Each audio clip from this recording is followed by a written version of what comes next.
Mama wakwaba wofre me adwoa searching mesrew na wa subscribe to my channel mia notification bell no so for more news.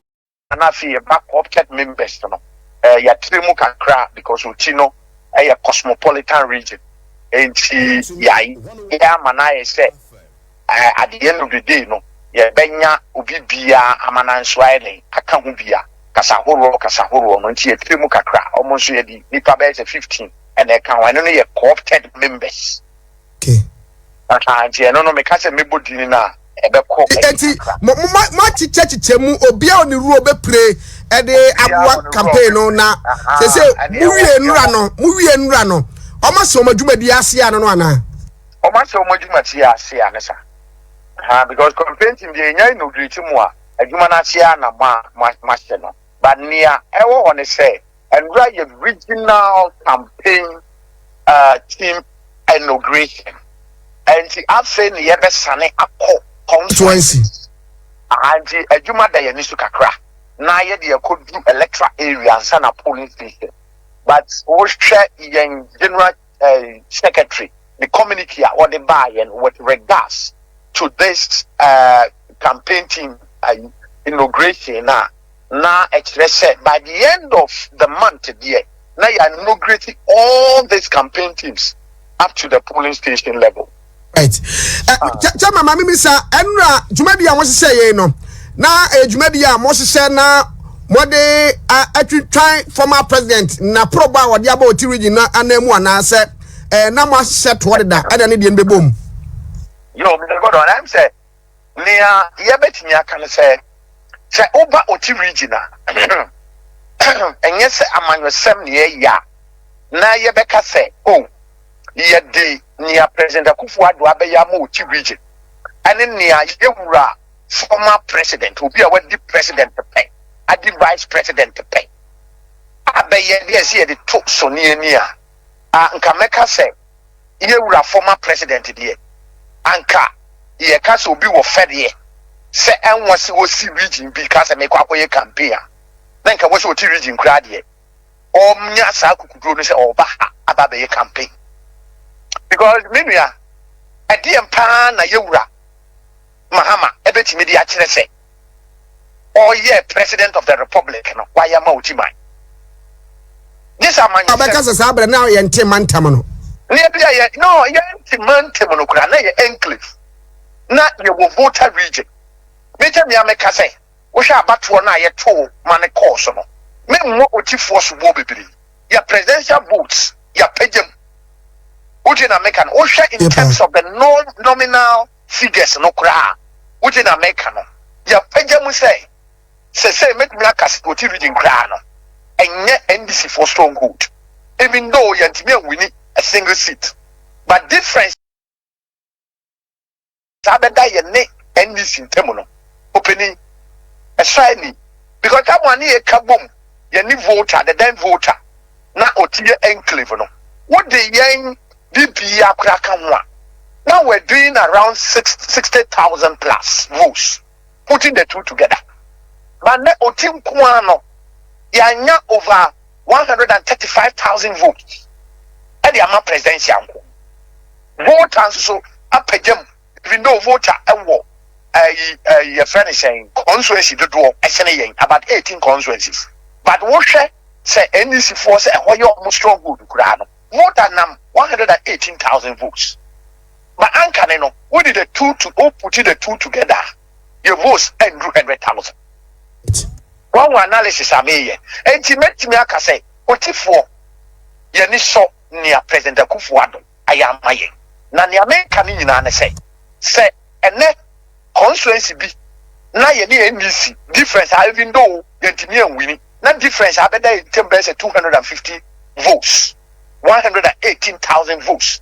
100,000 that is 1,118 votes. Now 1,161 votes. I bet that in Temwa. Meanwhile, now I was stronghold here.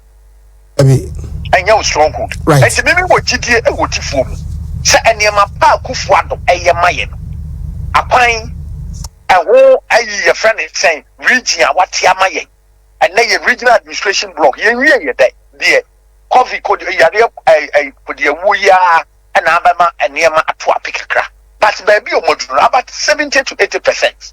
No more visa your friend is saying regional and RCC office. Bibia apanya I was ni baby was we a kwan ba ko pe na aka but akufo ado ehye bokra se ansa na obefi abamu se okona hometie na ye Nkwanta south and Nkwanta north, that is Nkwanta to Pasa Kwan and no now eastern corridor route wapon homodi and ne peki baby ana to ape na adwuma nkoso a first car e wo so wo ya dwi adwuma ne sa it is stretches aka meka say Akufo-Addo e de besie ni President Akufo-Addo de besie ni na watimi aka say eastern corridor route eye 90% complete no and there is a stretch you are making when you enkane rhetoric na you rap your friend is saying President Mahama de baye and a 90% complete but they say eastern corridor route President Akufo-Addo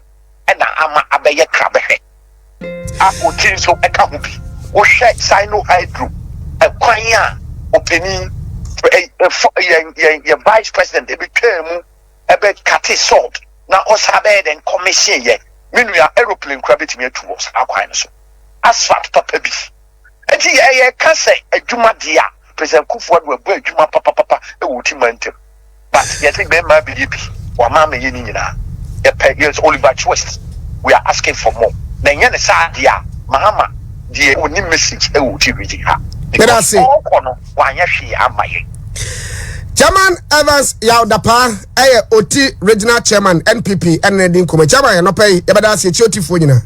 Me so me da se nyame hira.